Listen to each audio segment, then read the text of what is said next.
Hey everybody, welcome to this week's podcast. Before we jump in, I'm really excited to share a song that Rany and I did with a friend of mine, Mark, the guitarist from Answer Infinity. Rany played bass on it, I played all the rhythm guitars, and Mark did the leads. And we're doing like a mix battle type of thing. I don't really know how to describe it, but we did one version of the song that's up now with only Mark and I's video in it. Rany's, I guess Mark didn't have time to put it in. And then we're going to do another version of the song with like my drummer friend, who's my favorite drummer, and a different style of the same thing. So I'll very soon open up a personal channel so I don't have to waste everybody else's time with stuff that you might not care about. But I was really excited about it because I know a lot of listeners are musicians or like music, and it was really fun to work with Rany on a project. He's really awesome. So I'll leave a link to it, and I think the one that's going to come out even better is going to be the one that the follow-up to it. Same song, but with different drums and a mix. And I'll definitely make sure Rany gets his video or gets his footage in the next video. But at least you could hear his playing on this one, so please check it out. Anyway, let's jump right into the news. This first post is going to be a little bit detailed because it involves a very important issue that people always talk about, and that's what replacement power supply should you use. All the detailed info is right here in the post, and I'll try to skim through this as quickly as I can to not bore anybody, but basically, it's really hard to find a good replacement power supply, and it's hard to find it consistently as well. Even people I know that had tried to sell retro gaming power supplies, one in particular stopped because they couldn't get consistent quality every time they placed an order. It's just really hard when you're ordering in small quantities, and small meaning anything less than 1,000 really. So a few years ago, Steve from HD Retrovision approached the problem different. Rather than looking for retro gaming power supplies, he tried to hunt down power supplies that are modern that you could buy anywhere and adapt the ends with pigtails to fit in your console. And he found one brand that performed really well for a while. And then because of certain regulations and stuff, they had to change the components that they used to make them, and then they didn't really perform that well anymore. So another power supply was found by the brand Triad, and Steve put together a list on the HD Retrovision website of which power supply to use, which pigtail. And then Ryan from Castlemania took that to a completely different level and even put together bundles where you don't even really need to worry about any of this stuff, but you could just buy it right from his site. So to skip to the end, if you want a really good replacement power supply now and you live in North America, go right to Castlemania. If you need more information for international, go to Firebrand X's website. I'll circle back to that in a minute. And it's really cool that now there's just a very easy place to get tried and tested power supplies. And if anybody watching on video can see that Ryan's already put kits together for all of the most popular ones. However, you could combine these things. So if you buy a bunch of just the basic Triad PSUs that Ryan sells, you could look for the different pigtail adapters that also are on Castlemania and go through and match them with each. Now, one thing to note is that certain things like the Genesis 1 adapter will allow that power supply to work with the Genesis, Mega Drive, Jaguar, PC Engine, TurboGrafx, the Super Famicom, and Mini. So I don't know if the original PSU would do that. This Triad should be able to, no problem. So I don't know if I would use this as a guide for how to use your original PSUs between multiple consoles, but I would trust it with the Triad PSU. And there's a whole bunch of reasons. I don't want to bore anybody with this stuff. I just want to get the info out so we all know to make the right purchases. But I think it's really awesome that you could pick all this stuff up. And the one thing that's still missing is, I guess it used to be called the Hydra adapter. So it was Genesis 1 in to 2 Genesis 1 outs, 2 Genesis 2 outs, and that way every single combination of the Tower of Power would be taken care of with one PSU. So hopefully somebody could still make those, or we could find them somewhere. I haven't been able to find them in years, but that's pretty much the only thing missing from this list. Now, Firebrand X contributed a ton of research to this, and on his website, as links to pretty much the same thing, but also kind of went in detail as to international power supplies and a little bit bit more info on other stuff like that as well. So if you're, if you're buying internationally, you could look up these same part numbers that should be available worldwide and piece them together yourself. I would just kind of reference any one of our charts just to make sure. But this is pretty exciting because now for very cheap, as you saw before, you can get a replacement power supply that's been tried and tested by a bunch of people and really put through its paces. And I know, I don't want to get into any drama here, but like, I know by saying use this one, that's a backhanded way of saying don't use other ones other stores might sell. But the unfortunate truth is if I or anybody I know haven't tested it, and how do we know, especially if there's no UL certification on some of these? So I'd bought power supplies before that everybody swore to me, oh, you got to get it from this vendor. It's the best aftermarket power supply. You're going to love it. And I opened up the box. There's no UL cert on it, which means there's no verification in the manufacturing process that they're being made the same way. I just threw it right in the garbage. I was upset about my $20 that I lost, but and who knows, maybe that power supply was perfect. Maybe the store selling them tested every single one, but there's a lot of factors that go involved with power, and you don't want to mess up and you don't want to kill your console because you bought a cheap power supply. So, I'm sure there's other ones out there, and I'm sure that other people have done the same research, but I personally don't feel comfortable recommending it unless I understand what research has been done. So maybe call it helpful, call me an asshole for saying it that way, whatever, all fair. But this is definitely a pretty big deal for anybody that wants replacement PSUs. I just posted a video comparing and showcasing the two optical drive emulators that are available for the PlayStation 1, the SIO and the brand new X-Station. And I do like them both, and I don't really think there's a clear winner if you take the whole thing into account, especially anybody that's really still into CDs. So the X-Station's brand new.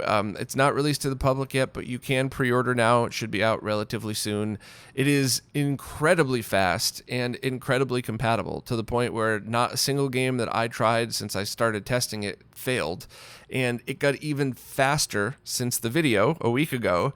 And even one of the complaints that I said that, when you select your game in the menu, it doesn't react right away. Rama already fixed that. So the X-Station's looking amazing, and it's looking really promising, and it's looking like, especially based on the people that I know that are testing it, it's going to come right out of the gate amazingly compatible. Obviously, as with any new product, expect some firmware updates and bug fixes right away, but it looks to be a pretty awesome choice. However, there's a very plausible situation nowadays that might make the SIO really beneficial for your setup.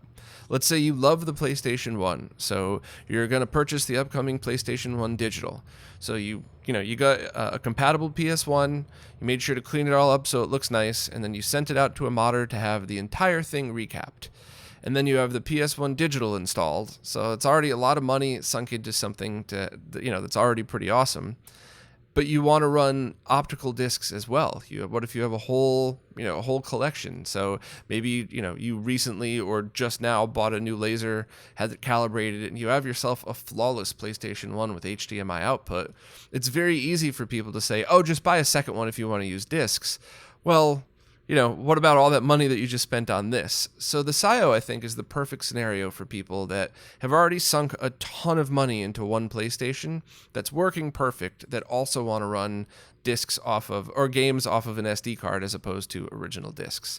However, it is my opinion, respectfully, that if you have a second PlayStation, like I use my PS2 to run PS1 discs, the X-Station is absolutely amazing. And, as it should be. No disrespect to the team, but it would be pretty dumb if somebody released an optical drive emulator for the PlayStation that wasn't as good as the existing option. So, of course, they made it totally kick-ass and different. It's no disrespect to either team. I mean that obviously as compliments. They're both very good options.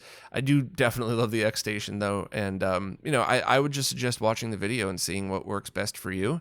And, it's the bottom line is it's really cool that we have good options now. So hopefully you enjoyed the video, and please share it because a lot of people are still kind of asking questions about both of those that were already answered in the video. So, if you don't mind, please help sharing that one. 13 more games were just announced for the upcoming Astro City mini cab. That little kind of looks like a Neo Geo mini that's going to be released soon. There's going to be a total of 36 games, so the final third have yet to be announced. But there's some good ones on there. Some ones that were just announced recently, where the Wonder Boy games are going to be on there, 1, 3, and Monsterland. So it seems neat. I just am always so skeptical of emulation machines because it is so easy to just take the easy way out, throw something together that just works, and sell people an expensive desk ornament, really. The opposite, though, I would really love to see something that was very good quality emulation. Like the Neo Geo cab that was announced last week. I would love for that thing to be high quality, to have a tabletop Neo Geo that you could just order for $500. If you're a giant Neo Geo fan, you've probably spent a lot more than that over the years. So if it's good... So I don't know. I mean, I just always keep expectations low for these things and hope for the best. So if I ever get my hands on one, I'll definitely be testing it out. Voltar just helped contribute a guide that could be really, really helpful for streamers depending on the equipment you use. And one problem that I've personally run into quite a bit is when I plug in a console to my streaming setup, which has a splitter and a DataPath Vision capture card, and it automatically detects everything as 720p, even though it's a 1080p compatible stream setup. And in certain consoles like the Switch, you can't just force 1080p mode. If it doesn't detect something like that available, it'll drop you down to 720p. So I was able, thanks to the recommendation of people in the R3 Wiki Discord, I was able to pick up like a $23 adapter that spoofed the EDID and seemed to work fine. And I thought that's what the issue was, but it looks like that might not have been the problem at all. By the way, it did solve the problem. So if you're looking for a plug-and-play solution and you don't mind spending $20 on something, that is a perfectly good way to solve this. But Voltar thinks that it was actually related to the fact that these HDMI splitters might be detecting voltage on DVI devices. And from like a basic plug it in and play on your TV functionality point of view, DVI and HDMI should be pretty similar. But because of the way this stuff works, the DataPath Vision cards and possibly even any monitors that only have DVI inputs might be sending voltage down the line that powers up part of these splitters before the whole thing is able to boot. And anybody that's used these knows when you unplug and replug an HDMI connection, they reset. So it's not a matter of like just turning it on with the power in first and then connecting the capture card. So Voltar found a fix that basically just severs the voltage output on one of the two outputs from the splitter. I got it pictured here for anybody watching. So you sever the output and then you put a diode in its place. SMD Schottky diode to Schottky diode. I never know how to say that word right. And then you just align it properly, and that's it. It won't send the voltage on boot, and everything will work fine. You could always use just a standard dongle and do this the same way if you have any kind of adapter like that. So I guess if you're a tinkerer and you already have a dongle laying around in your drawer somewhere, you could probably try it with that. But I thought this was a really cool find, and especially for people that have a ton of these splitters like the ones I use that have this issue. So, if you're not a streamer, I may have just wasted 2 minutes of your time, but if you are, this is probably a really handy tip that even if you don't use it yourself, now you know what to suggest to other people if they have the same problem. The Fenrir optical drive emulator has continued to be getting firmware updates ever since I did the video on it, and it's mostly a bunch of bug fixes and progress that you would expect and be thankful for. But they just added another firmware update that adds a pretty handy feature, and that's exFAT support. So no more downloading custom software or running the command line. There's always a fellow computer nerd that comments the just use a Raspberry Pi version of Windows and Linux of just use the command line. Like, not everybody wants to bother with that or knows how to. So before, you would have to download custom software to format things FAT32 using Windows. Now you could just use the basic Windows format utility and just select exFAT, and that's it. So to be honest, if you already have your console and your Fenrir already set up, this doesn't apply to you at all. If you're buying a new one, it just makes it really easier to set things up. And just a quick note, this exact firmware update kind of messed with something else, like a region change. So get the firmware after this. And I would always suggest that too, because you never know. The team has been doing a great job on these. So by the time this even airs, there might be another firmware with more bug fixes. So always just remember to get the link from the top of the main firmware download section. My Life in Gaming just posted an awesome video about the different IPS screen replacements available for Game Boy handhelds, and Mark really covered every single question that I had about this. And in fact, I'd kind of been refraining from covering some of the IPS updates because there's a new hardware revision every week, it seems like. So I don't really know which one's better. I don't even know what's the clone and what's the original. And it was both awesome to see Mark go through all of these things and a little comforting that it seems that other people are equally as confused about this as I am. But I thought it was an absolutely awesome video, really one of their best, and that's saying a lot because My Life in Gaming makes so many great videos. But there wasn't a single question unanswered that has an answer to it. You know, there's still questions out there like, where did these things come from? You know, what are they working on and all that other stuff. But if there is an answer to this, it seems to have been in that video. So if you were curious about any of these IPS mods and wondering how it compared to originals and, you know, what you think about that, definitely watch it. And it does kind of seem too like there is no perfect screen replacement yet.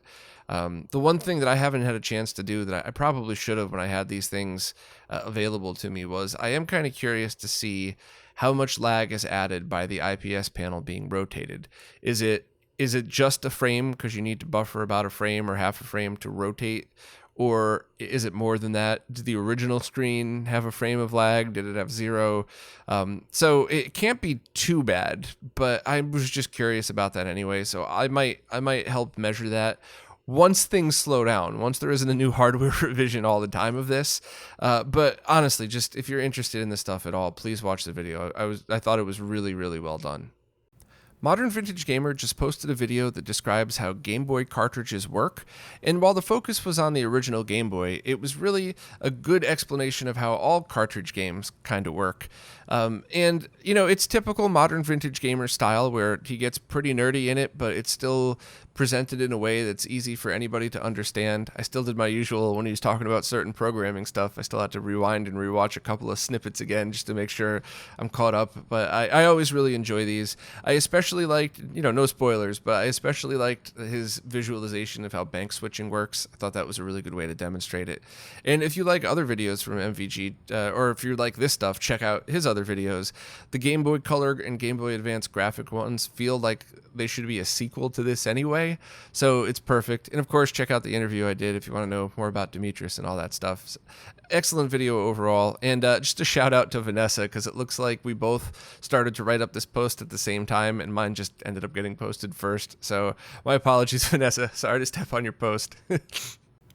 Ray Commandant just posted a video that's, he's calling the post a second look, but his video is actually its own standalone review of the RetroTINK 2X Pro M, the multi-format.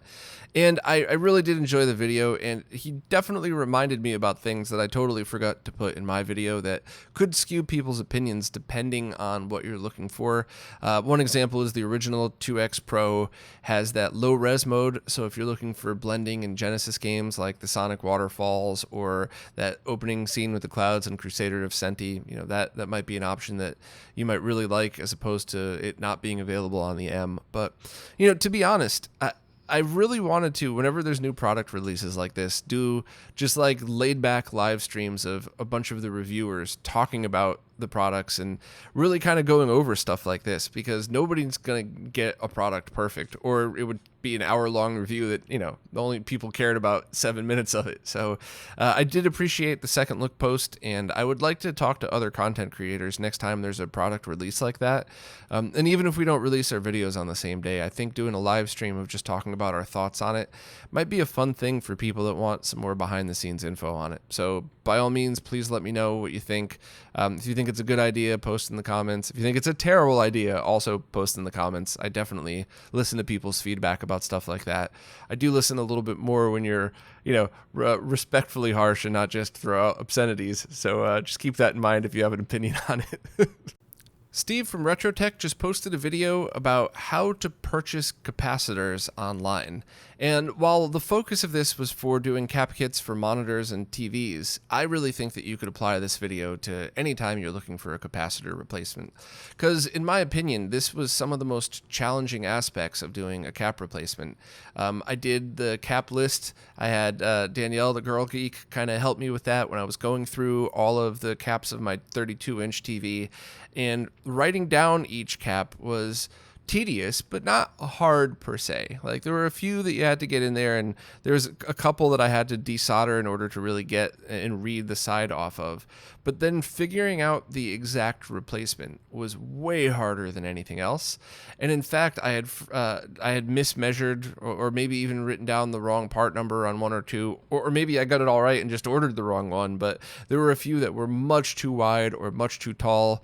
I ended up having Jose help me fix it, and there's a couple of giant caps that are like kind of being held off to the side just because it wouldn't fit where it is. Functionally, it's still totally fine. It's just, it would have been nice if I bought the right sized ones. So having a video that kind of walks people through this is super helpful. Whether you're creating a cap list for an arcade board or a monitor, doesn't matter. It's all going to be pretty much the same.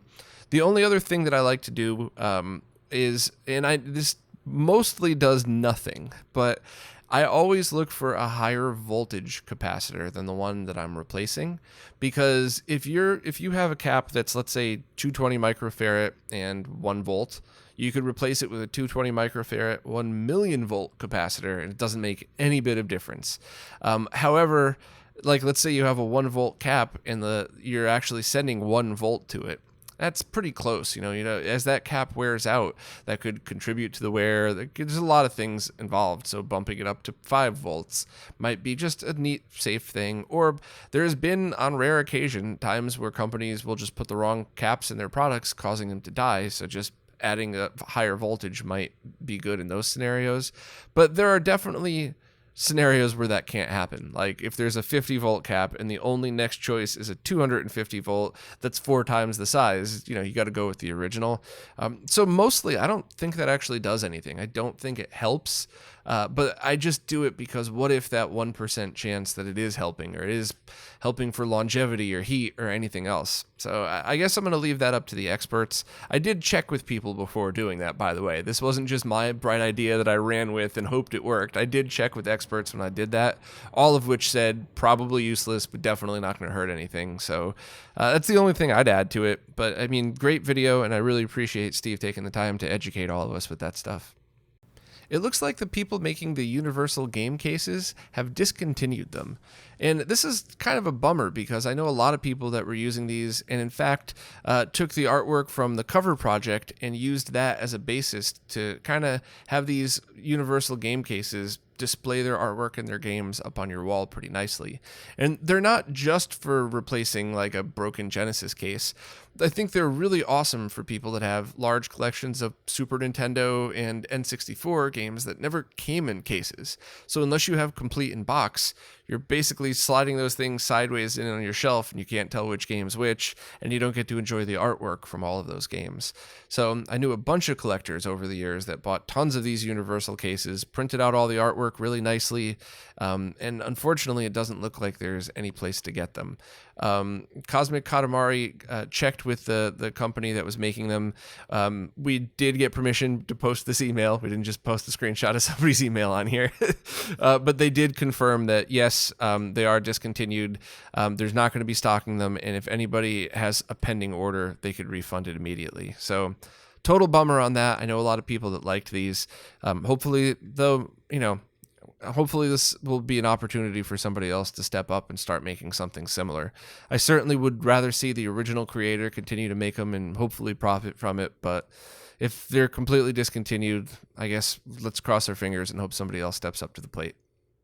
A while back, I talked about a link cable being made for the Sega Dreamcast that allowed people to use an aftermarket cable instead of the expensive Sega one to link two Dreamcasts together to play the few games that are available for it, the 5 games. And you could still order them now, just follow the same instructions in the original post from it. But I had gotten one from Kevin, and I wanted to try it out myself, both just to make sure it worked, but also to see what these games were like. So I invited my friend Destiny FOMO over, and we went through every one of the games that are compatible with it. And it was a blast. Kevin's cable worked perfect. The games worked fine. And I thought I'd take a minute just to describe the games and then the stream afterwards. But so Tetris was very good, but we kind of both felt that there are better versions of Tetris out there. There was a racing game that kind of looks like an arcade game, but plays more like a sim. So if you were expecting Daytona, you're probably not going to like it. But if you were expecting just a simulation style racing game, this one's pretty awesome. Also, thanks to somebody on Twitter, it turns out there's a widescreen patch and a rear car view patch of the game available as well, which was pretty handy. We didn't show it because the PAL version was the only version we found of that. So if you're a Dreamcast hacker, maybe consider patching the other versions with it. And also, there were 2 flying games, which I very stupidly heard the name Aero Dancer and assumed it was a dancing game, but it was a flight simulator game. I'd never played the game before, so cut me some slack on that one. But that was also more simulation style, so it was more flight simulator than Afterburner. So that was very good, but I do like arcade style games more. But the game that we both loved was Virtual On, and I had forgotten about this game, but the dual analog stick controllers for both the Saturn and the Dreamcast were for this game, and it was really fun. I do think it would be more fun with that controller, though, so maybe we could do another stream like this at some point in the future and get 2 of those controllers, and maybe I could do like I did with the Virtual Boy tournament once things open up again, and I'll take one of Arturo Sabin's streams, and I'll take a back corner and just set up a Virtual On tournament with 2 Dreamcasts just for the hell of it. I thought that was really cool too, and I believe there's a PlayStation 2 Japanese version of it. So while the games were neat, one thing I would love to see is if the North American versions of the game, and I guess PAL as well, can be patched with link support, because it was really a pain to hold up my Google Translate to the screen to figure out, how to get to the link cable mode in Tetris. And while the PAL version of the racing game was fine, I still would like to see the NTSC version have that. So I do know that the other versions of some of these games, if you hold a button combination, you could enable link support. So that must mean that there's got to be some way to hack it as well. So anybody that's out there that can do it, please, consider putting the patches up for some of these. There's not too many, and I'd certainly be happy to help test if you need to. The only negative thing had nothing to do with the link cable or the Dreamcast or anything. It was, I kind of screwed up the stream because this is the first time that I had done 2 capture devices on my laptop in a situation like this. Usually it's a scenario where I've used 2 capture cards where I just hit record and let it go. But we found out 5 minutes into it that every time I power cycled the Dreamcast in order to get back to the menu to switch games, the Elgato Cam Link would freak out, and then it wouldn't work right. It changed the pitch of the microphone, even though I wasn't using the microphone in the Cam Link. So, and somehow in all of this, I didn't get Streamlabs working, and it turned into a 720p stream. So I'm friends with a bunch of pro streamers, so the fact that I screwed that up so badly is really embarrassing, and I'm very ashamed of that. So my apologies. I was hoping to make like a highlight reel stream of this that I could just put into like a 5 or 10 minute video for people to really see how the games work, but the quality of the stream wasn't very good at all. So sorry for anybody that was expecting a typical higher quality capture of this stuff like I normally would. I honestly don't even remember what happened. I think I even tried doing a 4K stream at first with it, and it just none of the stuff really worked out. So my apologies for anybody watching the stream that got the bad quality out of it. But, and of course the AC was on in the background because it's a million degrees here. But I would like to do this again. Maybe I'll ask once again at one of these tournaments or something, maybe we could figure something out. But overall, it was a lot of fun. And I only wish that I had set up the stream better. Even the camera was out of focus, which it wasn't when we started. So I don't know what the hell I screwed up. But anyway, if you're interested in it, just expect a lot of technical stopping and issues with the stream. I definitely want to do a follow-up, and once again, if you know how to hack Dreamcast games and create patches for them, maybe consider patching those games for us, and so we could just try different versions, and maybe I could give that racing game another try in widescreen on an NTSC version of it with the rear view. So anyway, thanks to everybody that tuned into that, and I definitely want to start doing more live streams like this. I got to just do a couple of practice streams first to make sure I don't make whatever mistakes I must have made this time. Well, that's it for this week. As always, thanks so much to everybody that watches, listens, and plays nicely in the comments. And especially thank you to everybody that supports on Floatplane, Patreon, and any other support service, because it's really all of you that are keeping this alive, as well as all of the behind-the-scenes research and other craziness I'm involved in. So thank you all so much, and I'll see you next week.